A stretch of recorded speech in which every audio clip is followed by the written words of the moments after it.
Untuk mendukung Belajar Bentar, kalian bisa mengklik subscribe.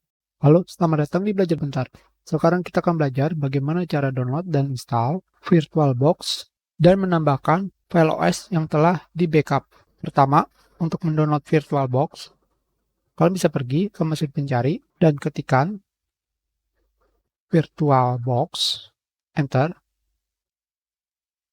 Kalian pergi ke virtualbox.org, download Oracle VM VirtualBox.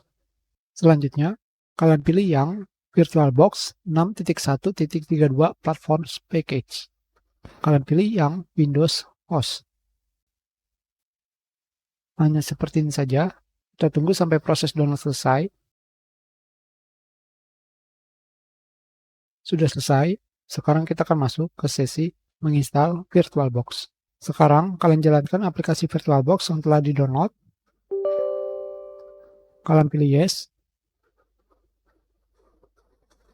Next, next, next. Yes, install. Selanjutnya, kalian langsung klik finish. Sekarang, ini adalah file VirtualBox yang sebelumnya kita backup, di mana di sini file tersebut tidak ditemukan. Tentu saja, kalian bisa menghapusnya seperti ini. Dan sekarang, ini adalah file OS yang sudah kita backup. Untuk menambahkannya, kalian bisa pergi ke preference di sini untuk bisa mengetahui di mana lokasi penyimpanan file. Kalian copy.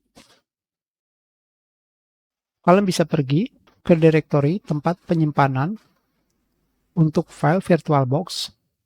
Kalian paste lokasi tempat penyimpanannya pada bar directory di Windows.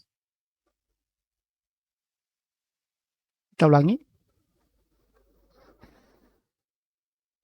Seperti ini. Dan kalian tinggal memindahkan folder file OS yang sebelumnya jika kalian memiliki file VirtualBox. Hanya seperti ini saja. Selanjutnya, kalian pilih Add untuk menambahkan OS VirtualBox. Di sini file tersebut sudah ada karena kita baru saja memindahkannya. Kalian buka folder tersebut dan kalian pilih Windows 7 Clone atau apapun namanya dengan tipe file VirtualBox Machine. Atau di sini kalian bisa melihat formatnya. VBox. Kalian tinggal pilih dengan mengklik 2 kali atau tekan tombol Open. Maka file OS yang sebelumnya ada di VirtualBox yang telah kalian backup bisa kalian langsung jalankan. Tentu saja dengan pengaturan yang sebelumnya. Dan sekarang kalian sudah mendownload dan menginstal VirtualBox dan juga menambahkan file OS yang telah di backup. Kita sudahi pelajaran kita. Terima kasih.